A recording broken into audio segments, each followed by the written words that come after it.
Hey, what's up? It's Jim, and this is Movie Craft. This is my weekly movie news show where I talk about movie things that I basically want to talk about. And this week, I want to talk about the future of the MCU. The MCU is about to hit kind of a culminating big event, which is the upcoming Avengers Infinity War. And when that hits, we're not exactly sure what's going to happen after it. We know a few movies that are coming after, that being Ant-Man and the Wasp, Captain Marvel, Avengers 4, which will be named something, I guess, Guardians of the Galaxy 2, and a Spider-Man Homecoming sequel. Those are the only things that have dates. Guardians of the Galaxy 3 seems to be confirmed that'll come out in 2020. We assume that means probably the May date, the beginning of summer kind of date probably, but we don't know. And I assume there'll be a Black Panther sequel, and the idea of a Doctor Strange sequel seems something like they might do at some point, and whoever else lives from Infinity War, we'll see, and what other heroes they want to develop after that. Basically, we don't really know what the next Phase 4 thing is going to be. We have loose ideas. It sort of feels like they're holding what might happen until after these big Avengers movies happen. There might be more revealed. We might have a better kind of idea post Infinity War, but that's not essentially, in making this video very dated, isn't what I am pretty much talking about in terms of like what will happen after Infinity War. It's more of how the Marvel Cinematic Universe has to sort of evolve, and it's in kind of a weird place. And it's not in a weird place in terms of it's like in a bad place, but in terms of these shared universe type situations, these cinematic universe type situations, I guess, with continuity and everything, it's far more successful and has gone further than anyone else who's ever attempted it. Now, by the way, they're the first ones to have attempted it, but no one even came close. DC made their big team-up movie, at least. That did not go well, and it didn't seem like people were that into it. Other ones, I guess, would be like the X-Men movies, which are kind of off doing their own sort of nonsense and potentially could come into the fold with the MCU because of the Disney Fox deal, which hasn't been approved by Congress, but looks like it probably will. In terms of doing a big team-up film, the kind of event that the first Avengers was, what the second Avengers was,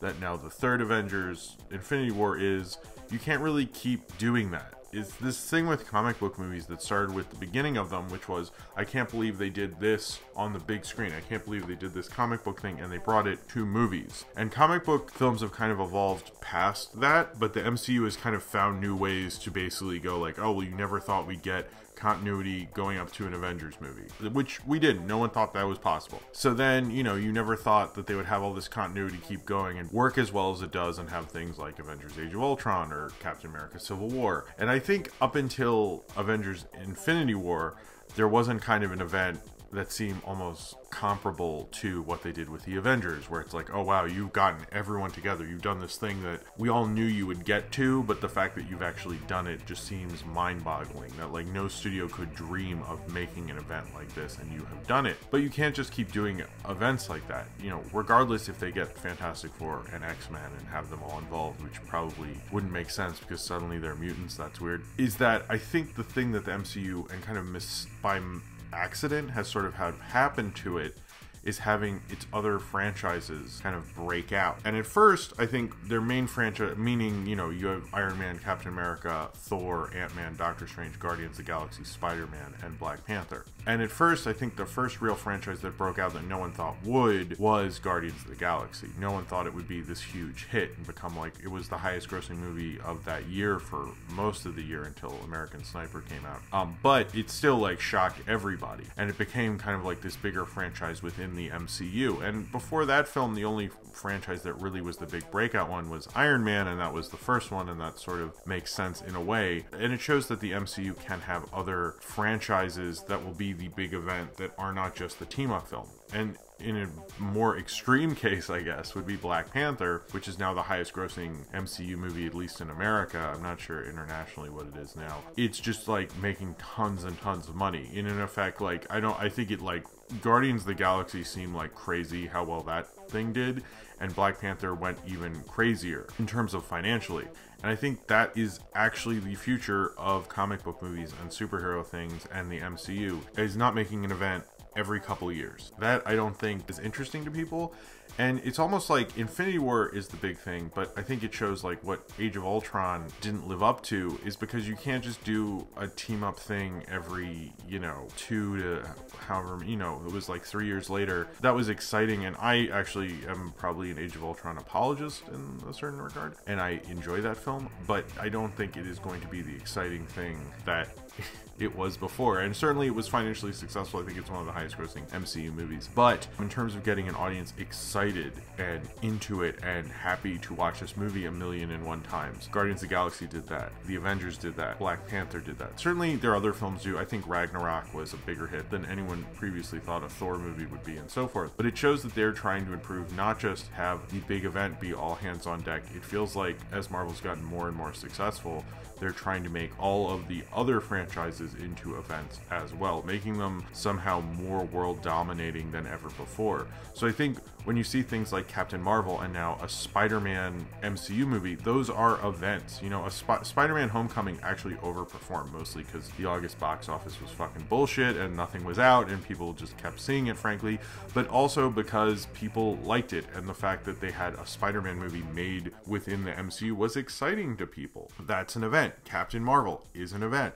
And even what DC did with Wonder Woman, their highest grossing movie within the DC, whatever the fuck it is Wonder Woman. It's not Justice League. That's the lowest grossing one. But it's not Superman. It's not a Batman movie they haven't made. It's Wonder Woman. And that shows like you can make events out of characters that aren't the team up anymore. In a lot of ways, I think the comic book genre needs to get away from the event. It needs to just be able to understand that it needs to just be a very good movie, which I think Guardians, Black Panther, and even Wonder Woman, despite the third act thing, get right.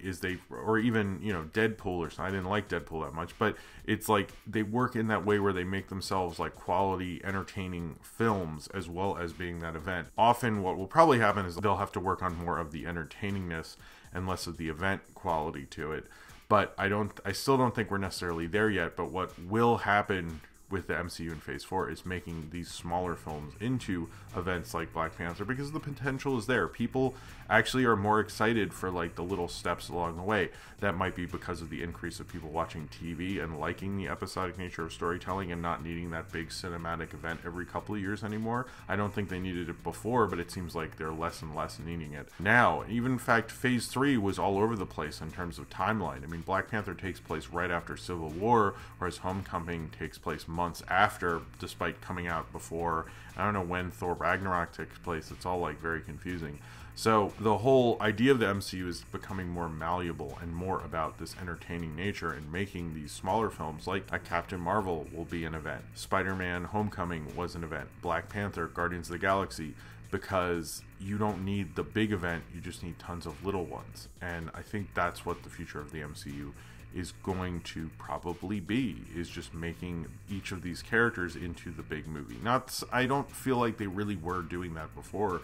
They were trying to make the right movies for those characters, and I still think they are. We're going to see all these, just the individual superhero films be the breakout ones and not just the Avengers. And I think they're going to have a higher emphasis on that, because it feels like the emphasis is more on that, and that they can actually seemingly do it with characters who, Black Panther didn't have a comic in the 90s during the big comic book boom. Guardians of the Galaxy wasn't even that popular. Things like that, I think, shows like a really bright, interesting future. I don't know where it's going to go. Now, the other kind of thing with this is what's going to happen with Kevin Feige. The thing is with Kevin Feige is, I think without him, the MCU would suffer. He's almost the real auteur of the piece. I've said this before in videos and constant other things, but without him, I think the MCU would be hurting. I know the Disney Fox deal pissed off a lot of producers and creators and has them both demanding their both on the Fox and the Disney side, because they were sort of all blindsided by it. But I think I don't think Kevin Feige is gonna like bounce to another studio, but the often rumor and kind of maybe fan wishing thing is that he would do Star Wars. The thing with Star Wars, and as I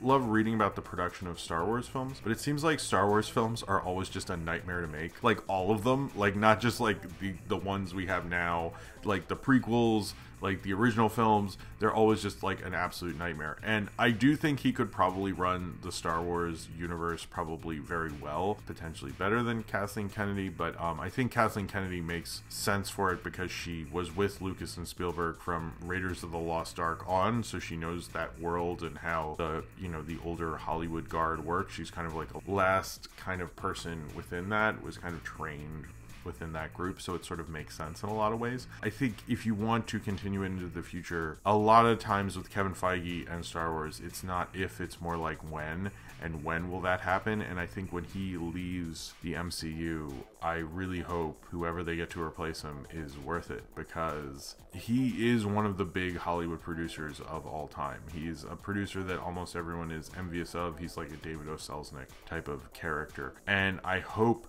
that they know, I hope that he finds the right place. But I think he could run Star Wars very well, but it's also like, why would he in a certain regard? He has a studio that basically, like, he can make all these kind of different movies. Like in just this past year, he made Black Panther, Thor Ragnarok, Spider-Man Homecoming, Guardians 2. None of those films are alike at all. You do Star Wars, I mean, that's one of the things that's awesome about the MCU is you can jump around genres and heroes and actors, and none of those films are at all alike. And having, you know, not just different films, but having, you know, giving a black director one of the biggest budgets probably any, you know, studio is going to give a black director, and making sure that film, you know, works and is a major box office hit that's the third highest grossing film of all time. I don't necessarily think that's a thing he can accomplish with Star Wars. Star Wars is more like, cool, I get to have Star Wars. Oh wait, it's a fucking nightmare to make these movies. What did I do to myself? I think, like, as evidenced by Solo, Rogue One, Force Awakens. I mean, Last Jedi is probably the only Star Wars movie to have a smooth transitional, a smooth making of itself, and it got a pretty good.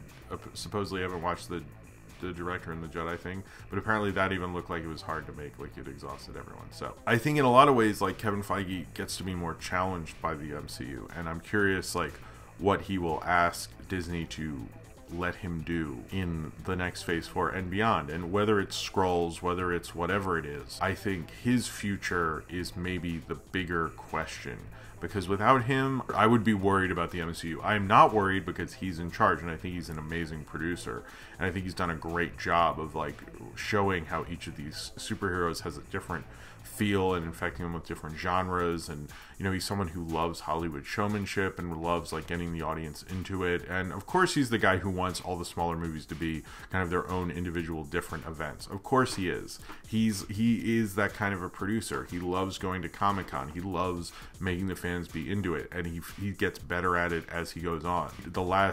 I didn't really like Guardians 2, but everything since then I have actually both liked and really liked and want to rewatch again and so forth. So I think the future of Marvel is interesting, and we probably won't know it till the end of Infinity War, but I also think the future is going to be a different one. We're going to see a different MCU, because whatever Avengers 5 might be, I don't think will ever be what the event of 3 and 4 were, or 1 and 2.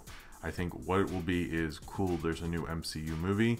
Maybe that'll dilute the brand in the long term, but I think Kevin Feige's up for that challenge. You know, this almost makes me, thinking about the future, makes me think if Kevin Feige leaves, this studio would take a while to bring itself back up. And I don't know the producer who necessarily could, unless they got like Scott Rudin. I don't think he's gonna do MCU movies, and actually that's a horrible idea, forget that. But I just don't see that necessarily working as well. He's an essential point in this, and if he's able to shepherd it past phase 4, it'll be as big as it is for a long time. But if he bounces and then goes to do Star Wars after Kathleen Kennedy, who, you know, maybe will leave after she does the trilogy, you know, episode 9, who knows? I don't think so, but I think the future of the MCU is tied to the future of Kevin Feige, and we'll see where Kevin Feige goes. I think will show you how successful and how good these movies will actually be, and how interesting it will be as he makes each of these little events happen, and kind of understanding how to make each of these films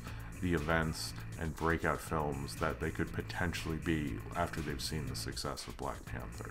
Alright, so that was Movie Crap. If you would like to comment about the future of the MCU, then comment below in the comments, and subscribe if you would like to.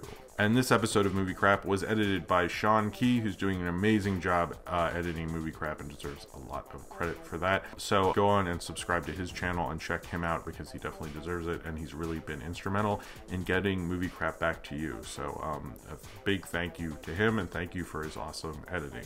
I hope to see you guys back again next week, and thank you very much for watching.